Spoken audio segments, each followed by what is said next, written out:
Welcome back. In this video, we're going to use the Twitter or X.AI model. This model, as of the recording of this video, is called Grok-2. And what we're going to do now is we're going to go to the home page and we're going to ask our query. We're going to copy our query and we're going to add it to the dialog box. We're then going to click Enter. We're then going to allow Perplexity to generate its results for us. The results to the first question are different from the others. We are now going to add in a follow-up question.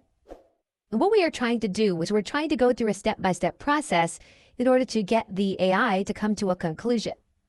We then want to see if any of the models provide a different conclusion. You're going to see a more robust discussion of the issues inside of the X.AI platform. We're now going to go with our third follow-up question. And finally, we are going to ask the AI to choose one. We're then going to click Enter. Now, the X.AI model does come to a different conclusion than for the default model, as well as the ChatGPT 4o model. So you can use different models inside of Perplexity to come to different conclusions with the exact same questions. Okay, so with that, thanks, and I will see you in another video.